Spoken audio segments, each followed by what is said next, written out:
From a business perspective, companies are reaching into a new level of globalization.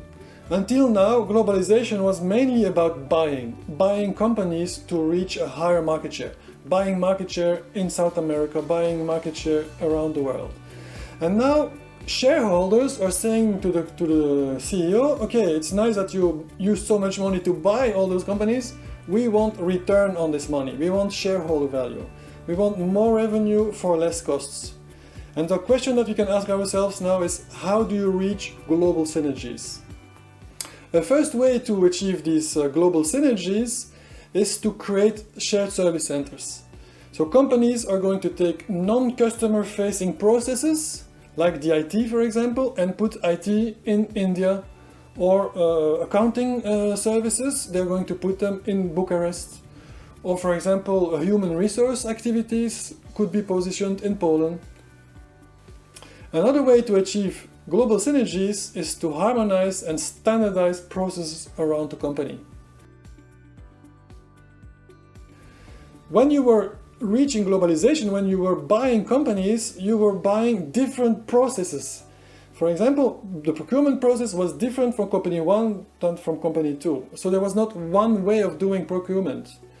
So what you want to achieve with standardized and harmonized process is to have the best practice all around the company.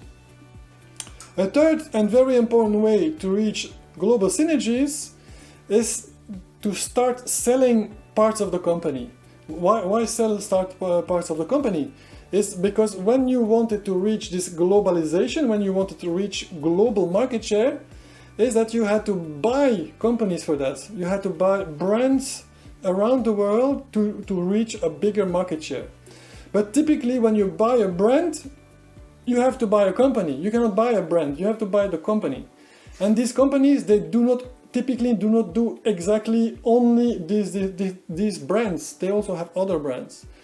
And so, for example, Coca-Cola, when they wanted to have a bigger market share in fruit juices, they're going to buy Tropicana. But Tropicana is not a company, it's a brand. So the company related to Tropicana is, for example, Campari Bacardi. And we all know that Campari Bacardi is sugar happiness, but also alcohol happiness. And alcohol is not the core business of Coca-Cola. So Coca-Cola is going to split Campari Bacardi into two entities, sugar and alcohol, and will sell the alcohol part. So this third synergy is about selling parts of companies, the need to sell parts of company. This need to be able to sell a part of a company is new. Until now, when a company wanted something from SAP, they wanted more geographical reach. They want to be able to implement SAP in South America. Or they wanted to have new processes, a more broad functionality. So this need to sell, this need related to this synergies of globalization, to be able to sell a company, this is new. It did not exist before. We need an ERP that is more flexible, that is more capable to follow what a company wants to do, buying and selling companies. And the Business Suite has never been built for that. Business Suite has originally been built for local processes with R3 and then been enhanced with components to have regional synergies. But this new need for flexibility, that is not in the Business Suite. A first way to support customers in this need of more flexibility will be the proposal by SAP of SLO services and tools. SLO stands for System Landscape Optimization, and these are dedicated services and dedicated tools to support a company in splitting or merging parts of its company.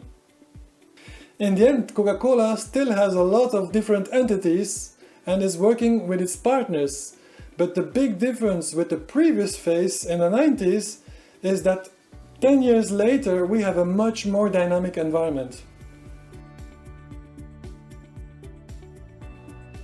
The next evolution in the story is frustration. The CEO of Coca-Cola is frustrated. After 15 years of deploying SAP, paying a lot of money for this deployment, it is time that his dream comes true.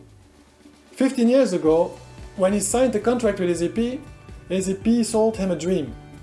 He would have the control of his company. He would understand what is going inside the company and outside the company. I like to compare a CEO with a captain of a boat.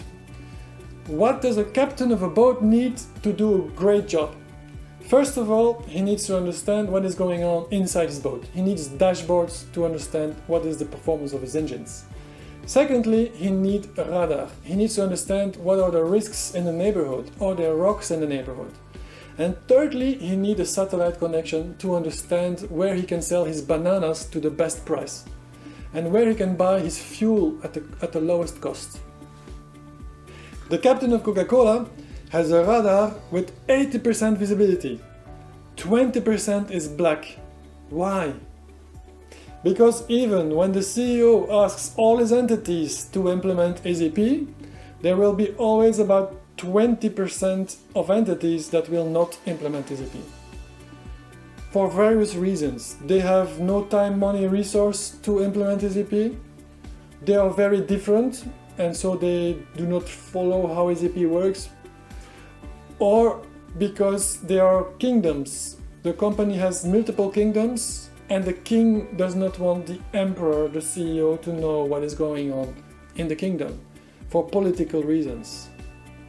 That is why SAP is going to buy a manufacturer of radars that can work across different environments. So SAP is going to buy a manufacturer of analytical applications that can run as well on SAP applications as non-SAP applications. And the manufacturer of these analytical applications is called business objects. The analytical applications will support, for example, the sales manager in understanding the evolution of his weekly sales. Another example is the purchasing director. The purchasing director needs to understand what the company bought in the past to make the right central contracts for his company. And if you're a member of a board, then you need to understand through the analytical applications in what direction your company should go. From a solutions perspective, the acquisition of business objects will result in a large number of analytical applications. And the sum of all these applications will become a solution. And the solution is called BI, or Business Intelligence. Another group of applications that will result out of the business objects acquisition are called the GRC applications. GRC stands for Governance, Risk and Compliance. Some examples of GRC applications are access control and process control.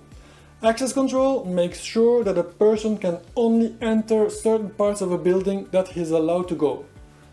Process control is all about making sure that a person cannot do too many things in a system.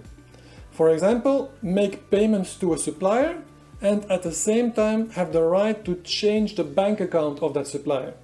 Because if he could do that, he could change it into his own bank number and make a big payment to himself.